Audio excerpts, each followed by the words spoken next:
Hello and welcome back to this week's new video. Today is going to be a little bit more of a fun reading vlog concept. I started this a few months ago actually. I decided that I was going to read the first 4 books that I saw on my Instagram feed, and that's excluding a few things like sequels or books that I've already read, and should they be included on a carousel, I have my option of picking which book I want to read because I can only pick 1 book per account. This was a fun concept that I saw Chandler Ainsley doing and thought it would be fun to choose. So let's just throw it back to a few months ago to see what I picked.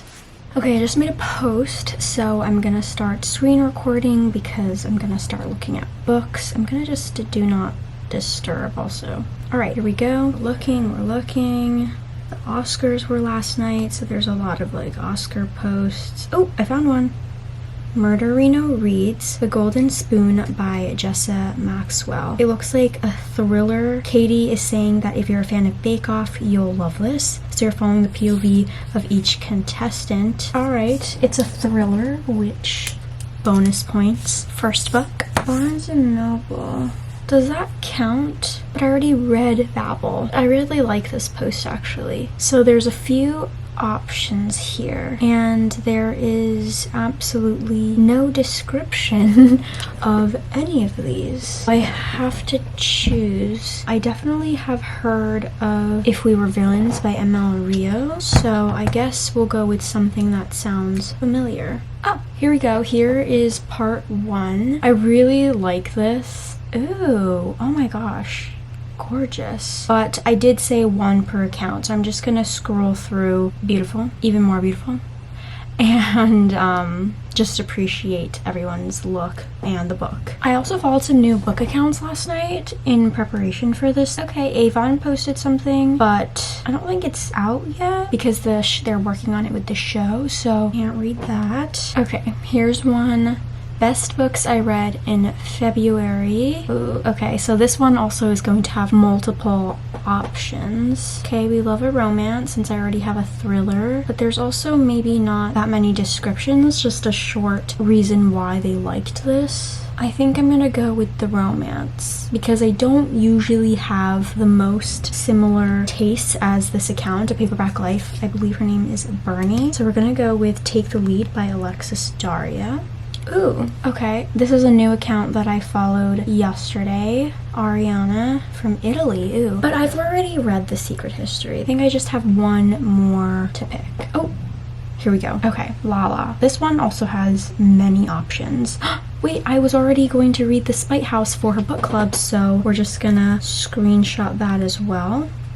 And those are the 4 books that I will be reading. I just placed some of the books on hold and it's not looking great because there's like 40 holds on 2 of them. So hopefully I can upload this video soon. Oh my god. Hi. So I am reading Spitehouse by Johnny Compton. It's my first book because I already had it out from the library or Lala's book club. I'm a little bit behind. I'm not quite sure if they've done the live show already, but it's not very long, right? It's relatively thin.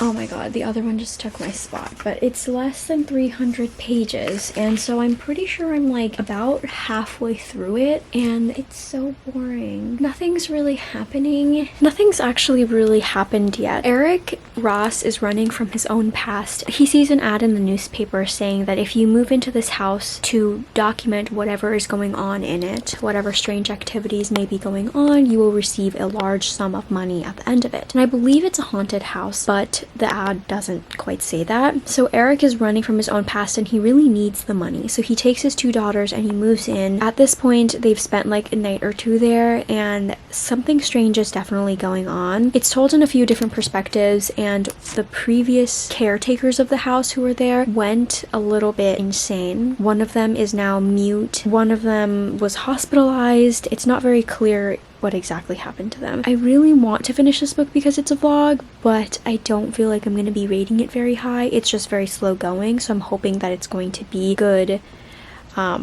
result. And I'd like to get back into my reading spot, but they've taken it. I'm getting ready to leave and hopefully I can finish this book within today and tomorrow. I do have very little left. I'm not really sure that last night's reading kind of helped. I was able to read a lot more than I have been just because I wasn't able to really sleep. I wasn't quite tired, but we found out why Eric and his family are running away and why they're being kind of secretive and why they need this money. And it's very creepy. I did not expect it at all. I didn't expect anything of this sort. I can definitely see why it might be more horror. I want to see how this is going to play out though. It took me by surprise, but I don't know if it'll save the book. I'm coming back on here because I realized that I never actually gave my full review of Spitehouse in the end. I did give it 2 stars. I did not enjoy it. I think that the review was very shocking, like I said before. But overall, it was very boring and nothing was really quite occurring to me, in my opinion, to keep my attention. There wasn't much to connect to, although I could tell how much the main protagonist was like a really good father and he really just wanted to do good by them and to protect them in any way possible. Overall, this horror just wasn't for me. The fact that I, like months later, like can't tell you really anything about it, it was too forgettable. I started the new book, which is Take the Lead by Alexis Daria. I was worried this wouldn't come at all because it didn't look like the library owned it, but then it became available for me to pick up, but they didn't notify me. It got returned and then I had to put it on hold again. But if she finally made it here, I had not realized that Alexis Daria is the author of You Had Me at Ola, which I have not read. I think my sister read it and enjoyed it. I don't really know her star rating, but it's quite easy to read. I've already read 120 pages on the train ride back here to Astoria. I'm still in Queens cat sitting for the next few days. This might be part of a series, a dance-off novel. Alexis Daria had a little note to the reader, and apparently this book is her debut novel. This was originally released as an ebook in 2017 and has been given a new life in paperback with a beautiful illustrated cover, updated text, and bonus material. With that being said, this book is taking place on a reality dance TV show similar to Dancing with the Stars. Gina is our main female protagonist and Stone is the male love interest. Gina is the professional dancer on this show called The Dance Off. Her latest partner, Stone, is a star. His family is a wilderness survivalist family living in the Alaskan bush. Stone is going on the show to gain popularity for his own TV show, but it's also reality TV, so there's a lot of like gross things at play by the producers to make good TV. The producer wants Gina to have a showmance, a show romance, and is trying to create all these sexy vibes between Gina and Stone. The attraction is definitely there, with Stone being a wilderness guy. He's very fit, he has muscles, he looks good, he's also 6'7". Gina is this beautiful, curvy Latina woman, and she is a dancer who knows her way on the dance floor and is really sexy. So far, it's pretty good. Stone is trying to keep the attraction at bay because I guess he doesn't want to reveal all of these secrets about what goes behind the scenes with his family on this wilderness show, because not everything that they are showing is obviously 100% real. It's kind of funny, but it's kind of making it her job difficult because he's very stiff, but they've done one dance and he's been really great so far. It's been a good time with this. I'm just about packed up and ready to go, and I was able to finish the last pages of Take the Lead by Alexis Daria, which I thoroughly enjoyed. It does get really steamy, which were really great scenes, and it's reminded me so much of Dancing with the Stars that I almost kind of want to start watching the show again. I was such a huge fan of that show in like elementary, middle school, but I'm not quite sure what to rate this because I did really enjoy it. I think 4 to 5 stars, nothing below 4, because the third act in this, obviously there's going to be some sort of breakup. It's so typical of a romance, but I don't know. I think I definitely sided with Stone on this one. I think I'm gonna go 4.5 stars with this one. Thoroughly enjoyed it, which I'm so glad about, especially with Spitehouse not going so great for me. I'm not sure which book is going to come next from the library, but I think I will be checking out more of Alexis Daria's books. I'm not even sure who the second book is going to be following. Oh, there's exclusive extras that I had no idea about.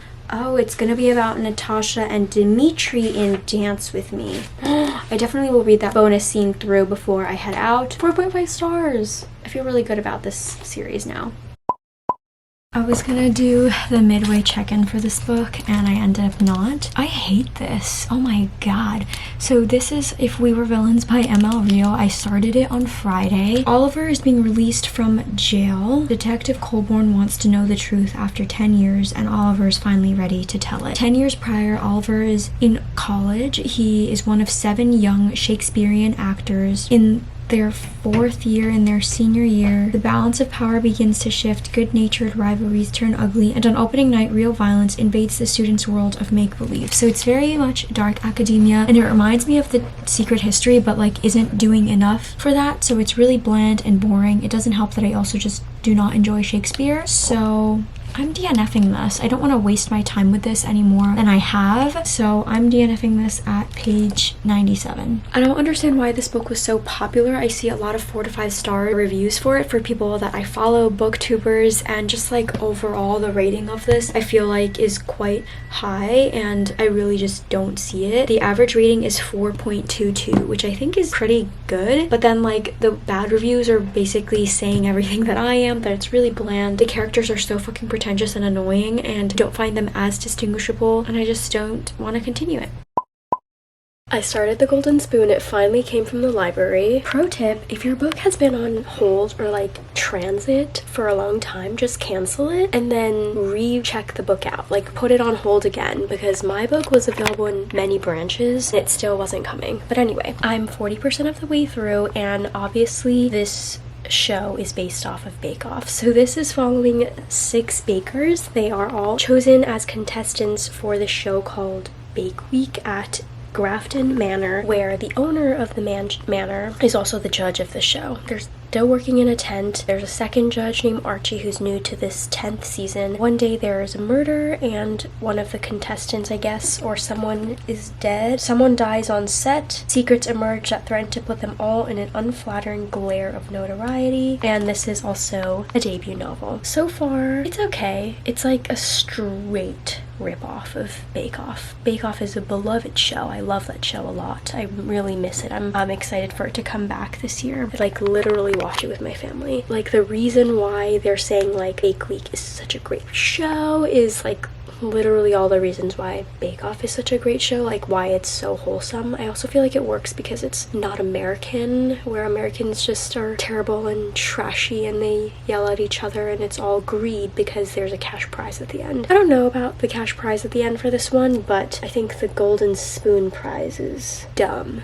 I think that's dumb. In this one, there's only 6 of them and it all takes place in a week as opposed to 10 weeks. Each day there's a new challenge and someone gets voted off each day. The bakes are kind of boring because it's also on the spot. Like in Bake Off, you have months to prepare what you want to make, but there's only one challenge each week. So like if you make bread, you have to make savory and sweet. Next is pie day and you have to make one savory and sweet. So it's all repetitive and really boring, but I guess higher stakes because it's all in a week and you have to think of it on the spot. So far, nothing's happening. There's like setup of what or who might have a motive or something, but I don't know at all who's going to die or who the suspect is. So far, not great. I'm 60% of the way through and no one has died. Why not?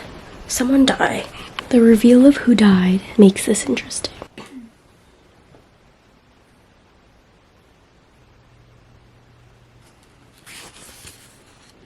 This book is bad. So obviously I finished this last night and I did not enjoy it. Because someone in the acknowledgements I follow on Instagram. It's okay, right? It's a debut novel. You can only go up from here. I think that all the characters are really awful, boring, terrible, annoying people. Especially like Stella. She kept bringing up all these men in her life. Any man that she saw on the show was like, oh, he looks like a type I would have dated. He reminds me of this ex-boyfriend. Meanwhile, none of them are relevant except for one. So I don't feel like all of them needed to be mentioned, or like her attraction to Gerald seemed completely unnecessary. Hannah was also just so annoying. She's so young and eager and you know, easy and just so frustrating and just dumb, very naive. Also, Peter is just so forgettable. Betsy Morton is definitely not Mary Berry. She's like all the worst traits that someone could be. The epilogue, kind of boring. The reveal of who died did get me, but like, where was the mystery? It took too long to get to everything. I gave this book 2 stars. So I finally finished months after I began this. It was a fun idea. I think I would do it again. It's hard because obviously people that I follow are going to have very differing opinions on what they post, and of course even book reviews that I post are not going to be all books that I really love and enjoy. If I really love a cover or something, I will post that too, and if the book is sent to me, I'll post that too. So this was still a really fun concept. I might try it again even though it took a really long time to do, and I hope you enjoyed it. I'll see you all next time. Bye!